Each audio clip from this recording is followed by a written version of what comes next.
So hey guys, in the previous lecture we have seen how to serialize our complex data type. So what we have did in the previous lecture is we have first converted the complex type into the Python data using the serializers, and then we have converted the Python data into the JSON data. So let me show you what we have did.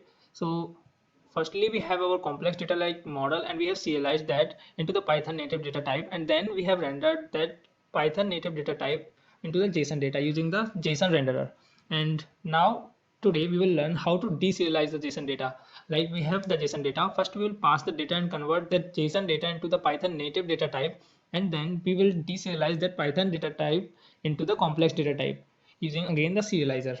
So let's start doing it.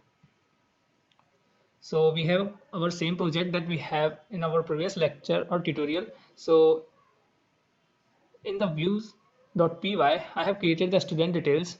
In the previous tutorial, we have serialized the student.objects.get roll equal 3, means we have took the student number with roll number 3 and we have serialized it and converted that into the Python data type first and then to JSON data.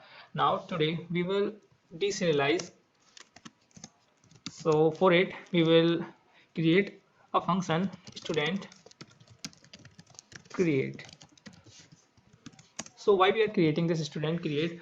Suppose someone have made a post request with student data, then that data will be on the JSON format, and we want the JSON data to be converted into Python data first, and then we will save that data into our models.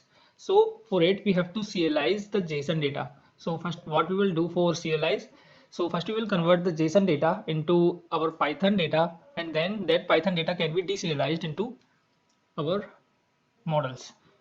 Okay, so let's do this by checking first if request dot method equal post. So this will check if the method is post request or not, and so we will take JSON data from the request dot body. Since whoever is making the request will send some data, or in this case the student data, so we are taking that data from the request body because that body contains that data. So after taking the JSON data, we will first make the stream of that data. So for making the stream of that data, we will use io.bytes io. This will make the stream of the JSON data. And since we are using IO for converting the JSON data into stream, so we need to import that IO. So now we have our IO imported, so now we can use it here. So io.bytes IO and JSON data. This will convert the JSON data into the stream. Now after converting that stream into stream, we will convert this stream to Python data using the JSON parser. So Python data equal JSON, and before using the JSON parser we need to import it. So let me import it. So from REST framework dot parsers import JSON parser. So after importing the JSON parser, you will use here JSON parser dot parse stream. So now we have converted the JSON data into the Python data. Now we will use the serializer to deserialize this Python data. So student serializer, and we will provide the data equals Python data. We will check now if this deserialized data is valid or not. For checking this, we will use serializer.isValid. Serializer provide a method isValid which will check if the provided format for the data are same as mentioned in the fields of models. So for using it, we will use serializer.isValid. After doing this, if the data is valid, then we will do serializer.save, means we will save this data. And after saving this, we will return something as a response. So let me create. So we will return res equal, we will return a message. So message equal data created successfully. And since this data is in the form of Python data, so we need to first convert this Python data into the JSON data for returning as a response. So what we have learned in the previous tutorial, to convert the Python data into the JSON data, we will use JSON renderer. So let me import that JSON renderer. So I have already imported, right?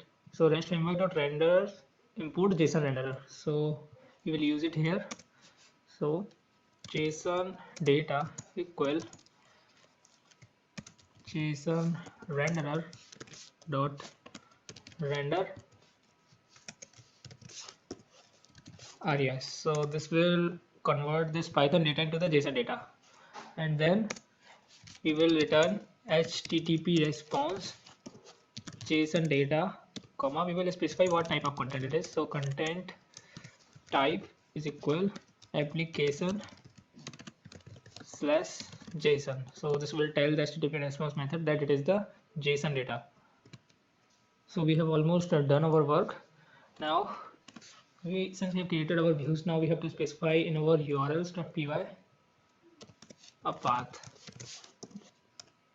So let's create this path, create student, and when someone go in this URL, we have to call our view. So from dot views we need to import first student create, and then we will write here student create, and we will provide the name create student, and it's done. Now we will make a post request on our API. So when someone will go on this URL create a student, it will call student create method in the views.py, and when this method will be called, then it will check if the request method is post or not, and if the request method is post, then we have take the data that will inside the request. So request.body will provide the JSON data. So this JSON data then we converted into stream using the io.bytes, and then this stream can be converted into Python data using the JSON parser. So when we have the Python data, we have deserialized this data, and then we have made a serializer object in which we have provided this data. So we have our serializer ready here, and then we have checked if this serializer is valid or not. So since our serializer is valid, it will check for the same, and if it is valid, then serializer.save. That means we have saved that data into our database, and as a response we have returned it into the HTTP response method. Now let me show you what are the current data available in our database. So for it we need to run our server. So it's already running on this URL. So let me go on this URL, and let's go to the admin panel. Here in the student we have these three data available, and we have these three fields: name, roll number, and city. So when someone will make request with these data, name, roll number, and city, it should be created in our database. So let's make the request using the Postman. Before making a request, let me add few more lines of code in which if the serializer dot is valid,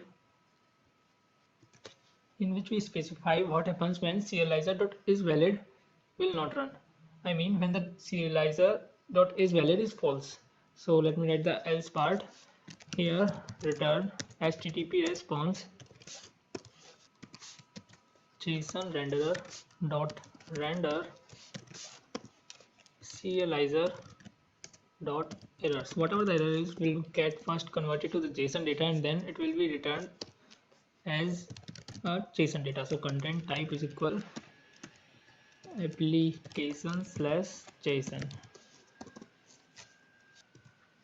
Now let's try to make the request using the Postman. So I have already opened the Postman here, and let's make this request post on this URL. So when we make this request on that URL, So here it says forbidden CSRF cookie not set. That means we have to provide a CSRF token when we make the post request. And since we are not providing the CSRF, so it is saying to us to provide it. So let's bypass this by using from sango.views.decorators import CSRF. Okay, so dot CSRF import CSRF exempt, and here we will write @CSRF exempt. So this will bypass the CSRF forbidden error. This will allow us to make the request, post request without the CSRF token. So now let's try it again. So let me make the request again. So it says name, roll number, city fields are required. So we have to send the data along with our post request. So we can provide the data from here. So let me remove this data.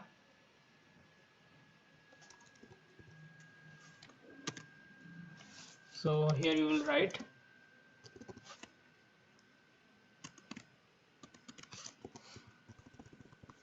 name equal hello, and then roll number equal 4 and city equal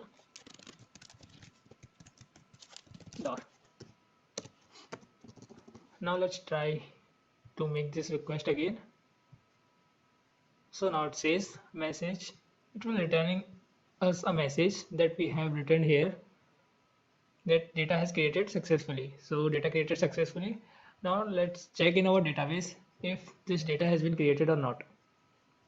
So if I will go back, and we can see here the data, the student with name hello has been created with the roll number 4 and city Indore.